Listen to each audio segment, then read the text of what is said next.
जब टूटने लगे हौसले, जब टूटने लगे हौसले, तो बस ये याद रखना, बिना मेहनत के हासिल तक तो ताज नहीं होते।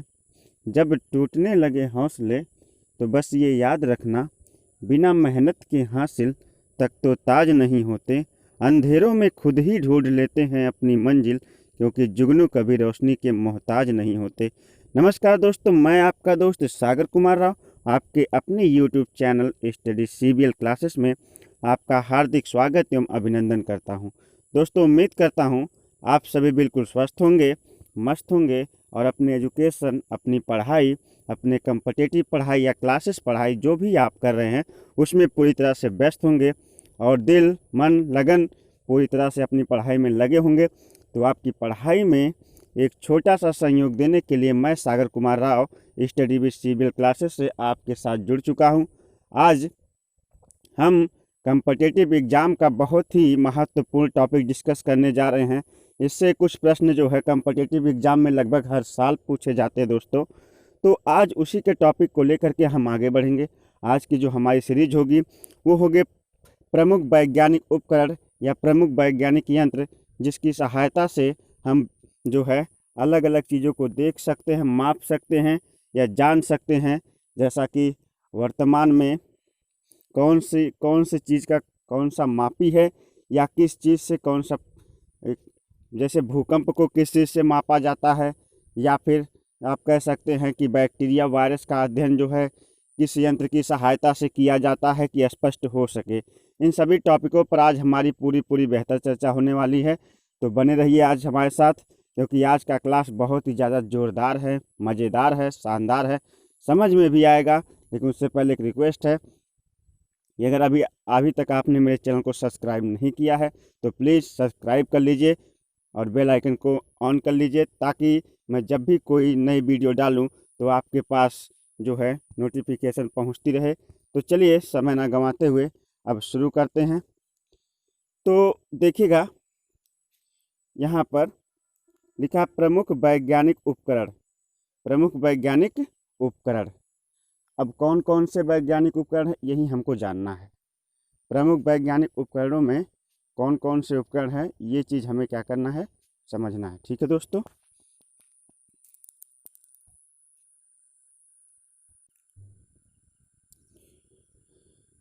तो पहला जो प्रमुख वैज्ञानिक उपकरण है या यंत्र है उसका नाम है माइक्रोस्कोप। देखिए दोस्तों, यहाँ पे लिखा हुआ माइक्रोस्कोप। अब माइक्रोस्कोप के बारे में जान लेते हैं।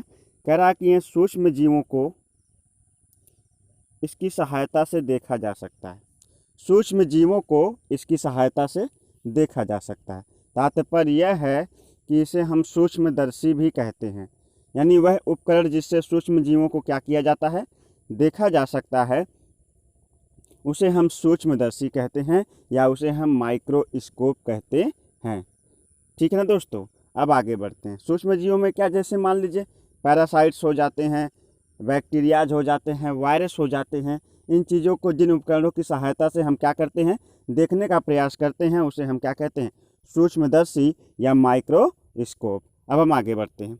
अगला है, देखिए नेक्स्ट है, थोड़ा हम जूम कर देते हैं। लिखा है पेरिस्कोप। कौन सा यंत्र है, पेरिस्कोप। अब पेरिस्कोप के बारे में जानते हैं, ध्यान दीजिएगा। कह रहा है कि ऐसी वस्तुओं को देखने का यंत्र जो हमारी आँख की समंजन क्षमता, या कह सकते हैं कि हमारी आँख के लिए जिन्हें देखना क्या हो, स्पष्ट ना हो, किंतु इनका जो है क्या लिया जा सकता है, इनका चित्र नहीं लिया जा सकता। मतलब दूर की वस्तुओं को हम अपने घर पे बैठे देख सकते इस यंत्र की सहायता से, किंतु उसका चित्र नहीं ले सकते। यानी तात्पर्य यह है कि हमारी आंखें जहां तक नहीं देख पाती वहां तक देखने में यह यंत्र जिसका नाम है पेरिस्कोप हमारी सहायता कर सकता है, स्पष्ट दिखा सकता है, किंतु उस चीज़ की चित्र या फोटो नहीं ला सकता। ठीक है दोस्तों। अब आगे बढ़ते हैं। मैग्नेटोमीटर। मैग्नेटोमीटर देखिए ये क्या है। करा कि चुंबकीय गति एवं क्षेत्र की तुलना करने में, चुंबकीय गति एवं क्षेत्र की तुलना करने में प्रयुक्त होने वाला यंत्र।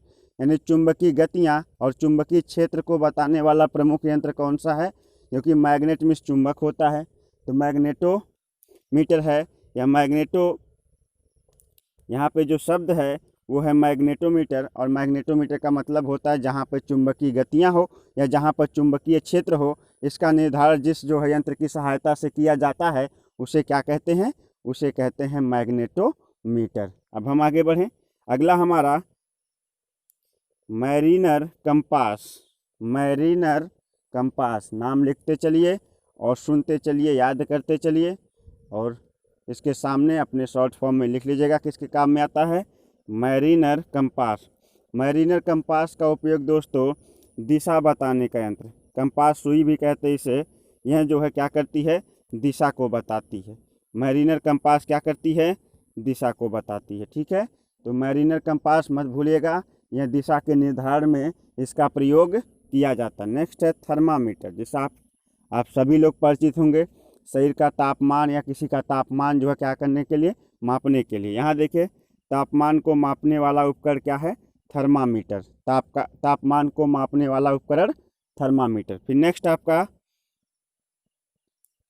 वर्नियर कैलिपर्स, आप सुने होंगे, यह वर्नियर ये करा कि मापने के स्केल, मापन क्या स्केल है, वर्नियर कैलिपर्स। वर्नियर कैलिपर्स जो है मापन स्केल है। ठीक है, फिर वोल्टामीटर क्या है, आगे वोल्टामीटर, ध्यान दीजिएगा।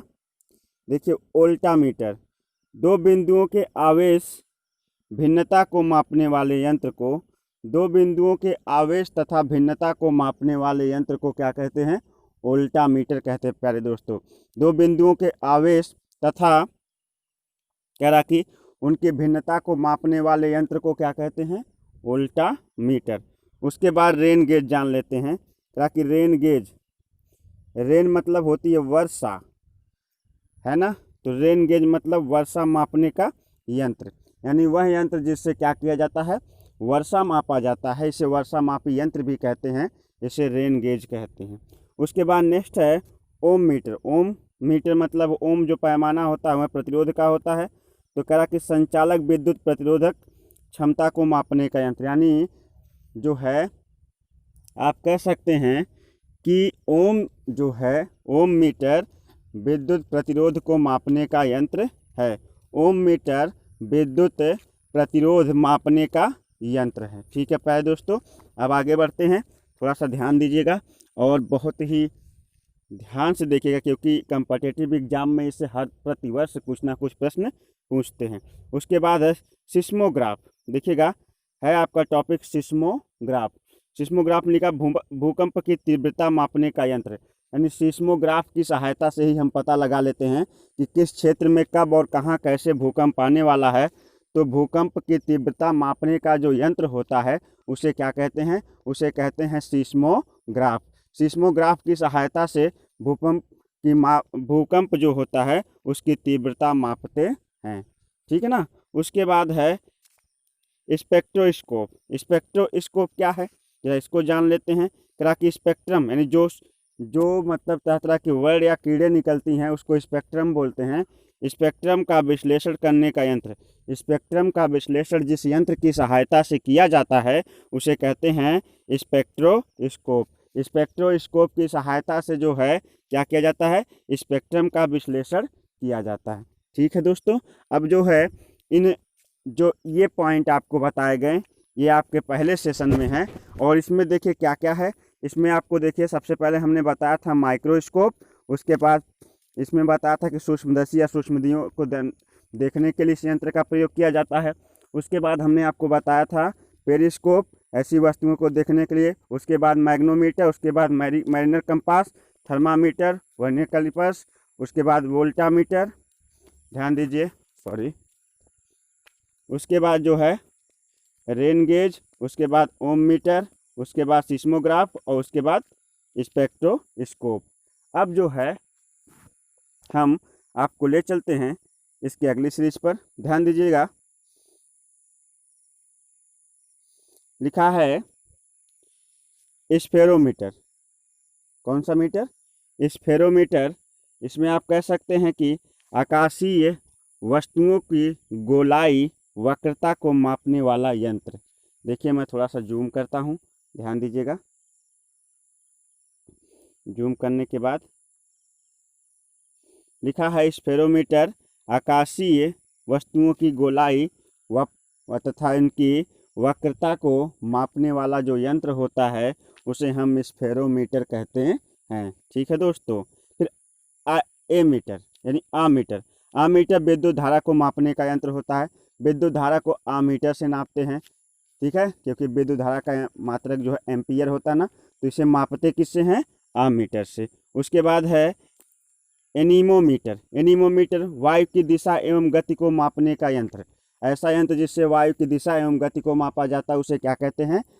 इसे कहते हैं एनीमोमीटर। ठीक है। उसके बाद बैरोमीटर। बैरोमीटर जान लेते हैं। वायुमंडलीय दाब। वायुमंडलीय दाब को मापने के लिए जिस यंत्र का प्रयोग किया जाता है उसे क्या कहते हैं? उसे बैरोमीटर। ठीक है। अब जो है यहाँ से आगे बढ़ेंगे।